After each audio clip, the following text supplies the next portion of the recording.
Hello guys, how's it going? My name is Dalaran, and in today's video we'll be taking a look at some of the best stats corruptions for every spec in the game. The reason I'm making this video is honestly to try to get a lot of you guys to drop some of those corruptions that are all proc damage. Trust me, I think we all have been through the phase where all of us have played stars or massive tentacles, maybe massive TDs firing from us, and while proc corruptions are definitely strong, a lot of them contribute to a very dissatisfying playstyle for a lot of specs. So in this video, I want to go over exactly as to reasonings why I think you should give these corruptions a go, as well as give you a guide of all the corruptions that are best right now that I was able to compile from every guide available and all possible information for you to improve the playstyle and enjoyment out of your spec. So let's dive into a couple points and then talk about corruptions. It is true that proc corruptions are insanely strong. Stars, gushing, tentacles, TDs, all these things are strong. However, they don't affect the way a class plays. Simply, your class plays in a most boring playstyle, probably stacking a lot of haste, and then you have things firing off from you from time to time, which doesn't contribute into the playstyle changes that all of us want to see from gear. Well, corruptions can actually change your playstyle and make your spec feel godlike, but it all depends which corruptions you want to run. And now with the corruption vendor, you can focus specific corruptions. Now trust me, I've played plenty of stars on my rogue, and while it can be fun here and there, the actual playstyle itself is just very dissatisfying. And that's why I made this video, is to maybe help some of you guys out that are playing your specs in PvE or in PvP and are feeling super dissatisfied because of the way the corruptions kind of dictate the playstyles.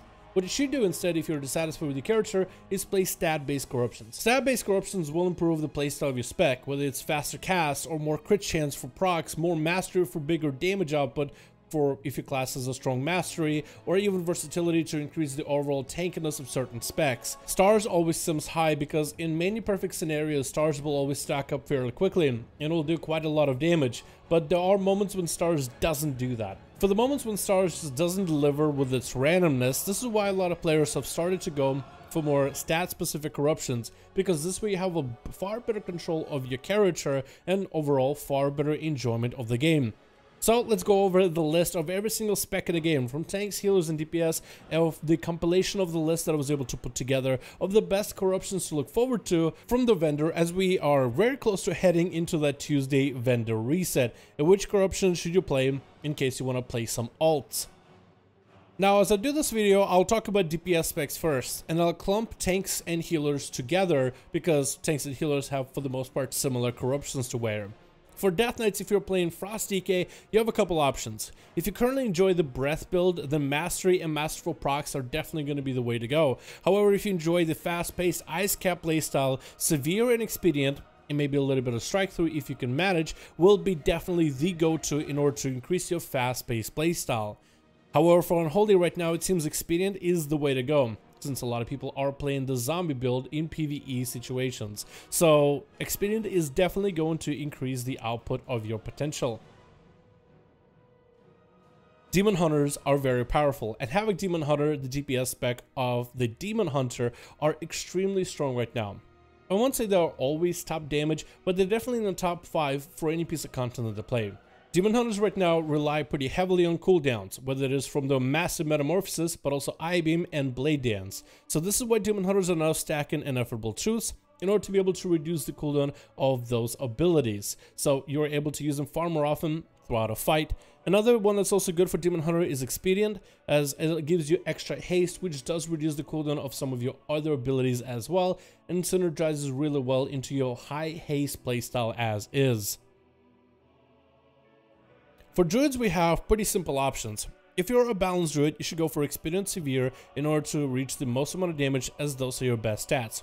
For Feral Druid, Severe is a godsend because it gives you higher crit chances and can even help you get crit capped, so that every ability you use that generates a combo point will always generate a second combo point, which results in a much better energy reliant playstyle. But since you crit so much, you might as well stack a bit more Strike Through, because the extra crit damage you do is going to go a long way. If you play a Hunter right now in BFA, Beast Mastery is a fiend for stats.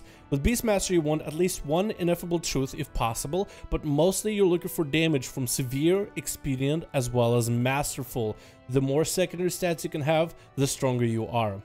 For Marksmanship, you want Masterful and Expedient as also your two best stats in order to net out more damage. And if you somehow wound up playing Survival in PvE in BFA, you'll want to stack as many Expedients as possible, as Survival Hunter really struggles with being able to spend as many abilities during GCDs. This will help you in all aspects of the game, from single target raids to AoE Mythic Plus. When playing Mage, you got a couple interesting but simple options. As Arcane, you want to go for Severe. The more crits you have, the more your Arcane Blasts and Arcane Explosions are going to do. If you are Fire, Masterful all the way. Ignore every other corruption and stack as much Masterful as possible. For Frost, right now there are two builds. If you're playing the Glacial Spike build, you can also stack Masterful as well, as it'll increase the damage of your massive spikes. However, if you're not the Glacial Spike build, Expedient and Strike Through tend to be the better corruptions for you to stack as a Frost Mage. If you're playing a Monk right now in BFA, then Versatile, while boring, but it is your best corruption. Not only does it increase the damage you do, but also it actually makes you a little bit less squishy. Moonwalker Monks right now is the only class that doesn't have any immunity out of some of the more popular leather classes in Mythic Pluses or inside of raids. So while you have the mobility, and yes, Karma is a useful cooldown, you still are super squishy. So versatility will not only contribute to the amount of damage you output, which is so heavily cooldown reliant, but also it'll make you a little bit tankier for that survivability. As a Retribution Paladin, it seems that the new Masterful build is the way to go. You can also combo a couple Masterfuls with a couple Ineffable Truths for cooldown reduction if you wish, but Masterful seems to be the new build that Paladins are using right now to actually break some records in terms of the damage output. Instead of playing stars, now you're just going to be blasting the enemy with holy power, and that's exactly what Paladins want to be doing. As a Shadow Priest, you've been through ups and downs, but currently in Battle for Azeroth, the two corruptions you want are Expedient and Severe. The more haste and the more crit you can have on your gear, the better your playstyle feels, especially with how much ramp you have. Right now, priests are actually not in a worse situation if you are really well geared and if you have top of the end pieces for Azerites and best essences. But you might as well combo all those best pieces with a couple handful of good corruptions in order to really max out your damage. If you're playing a rogue, depending on the spec, you will have different corruptions to stack. Assassination will want a lot of Expedient in purely raid fights, but if you do a lot of Mythic Plus, Severe ends up being just that much better. As Outlaw Rogue, you can stack equal amounts of Severe for crit chance and Strike Through for crit damage. I tested it myself in my Outlaw Rogue, and I cannot wait to make a full Severe Strike Through build myself. And as for Subtlety, this is the one spec with the least amount of PvE representation. I know that some players have recommended maybe stacking Severe for potential raid situations, but it looks like Masterful ends up being the better choice if you want to do Mythic Pluses as well as a bit of raiding. You'll go for massive eviscerates, and all your abilities to do finisher damage will hit that much harder. And honestly, it just sounds like a more fun build. If somebody doesn't much to play some Subtlety within PvE, you're probably not there for damage, so you might as well have fun blowing minds with massive eviscerates. When it comes to Shamans, you have Elemental Enhancement that are looking for different things. With Elemental, you're going to be playing a lot with crits, so Severe as well as Strike Through are going to help you out a ton since so many of your abilities have a 100% guaranteed chance to crit. The rest you want to put into Expedient, and what I recommend is focus on Severe and Expedient and a little bit of Strike Through on the side as for corruptions. For enhancement, there seems to be different builds, but the build that most people play is going to be a haste-heavy Expedient build. However, if you are someone who is well-versed at enhancement, you're probably stacking maybe a little bit Severe or maybe even Masterful, depending on your playstyle. But if you're someone who wants to check out Enhancement Shaman, I think Expedient is going to be a great starter. When it comes to Warlocks, you want Expedient on Affliction, Expedient on Demonology, as well as, you guessed it, Expedient on Destruction. You would think you would want to play a lot of Strike Through for Destruction since your Chaos Bolts are 100% crit, but instead Warlocks have a lot of strong damage. They just never have enough globals to get the damage out. So the more Expedient you stack, the faster you'll be able to get out all of your abilities, whether you're trying to blast the enemy with Chaos, or dot them up and rot them, or summoning the strongest tyrant around. For Warrior, if you are an arms warrior, you want to focus on as many Expedients as possible. You'll also want to try to get at least one ineffable truth, and usually just one ineffable, just so your ability cooldowns can come back just slightly faster. But Expedient is going to give you extra swings with your auto attacks, which generates a ton more rage, which goes for a very smooth playstyle. Right now my warrior is sitting at about 40% haste, and I cannot wait to get more. And trust me, this playstyle is so much better than going for some stars procs. And Fury warriors are going to want to stack crit as much of it as possible with severe and maybe even amounts of strike through, because since you're critting a lot, you might as well make those crits do more damage for you. Healers are going to be fairly equal to one another in terms of corruption that they want.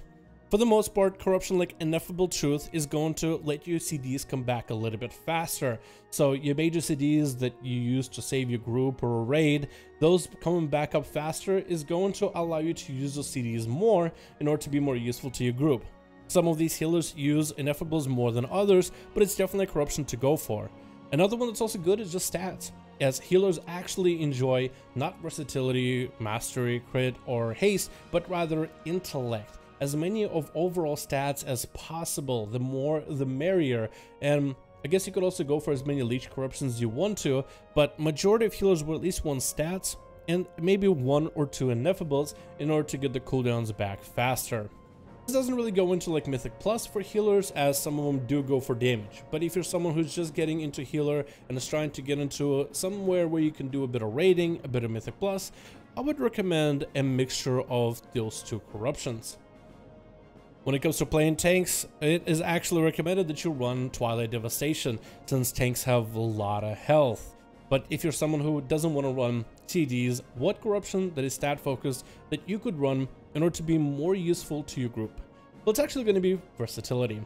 Now, Versatility doesn't sound like anything fun. It sounds like haste, crit, or mastery that can alter your build in various ways, but it makes you take more damage. So you can pull bigger packs and take bigger hits from a boss, and maybe even go for extended amounts of time without needing a heal from a healer, allowing your healers and group members to focus on maybe doing damage or mechanics, and maybe even helping out your healer by not being quite as needy worth of heals. So versatility is going to be the best choice for most tanks, just to take more damage, and seems to be the consensus that this is probably the strongest corruption besides any of the damage offensive options.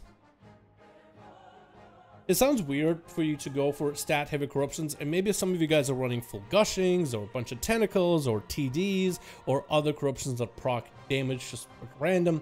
But trust me when I say this, I've played a lot of stars on my rogue, and once I got a pretty high amounts of expedient on my warrior, that spec started feeling so much better than my rogue. I mean, as my rogue, I'm kind of just crossing my fingers hoping for things to proc, but instead of hoping for things to proc, I'd rather have a build that I can rely on. So this is why I wanted to make this video, showcasing some of the different corruptions that you guys may stack depending on the class and the spec that you play, in order to increase your class's output rather than waiting for procs and hoping for the best. So if you're someone who wants to take control of the game and maybe even have a much more enjoyable experience, these are the corruptions that you should be looking out for the vendor. Anyway guys, thank you so much for checking out this video. I do hope you guys enjoyed. Let me know your thoughts about the corruption thing, and I'll see all of you guys in another one.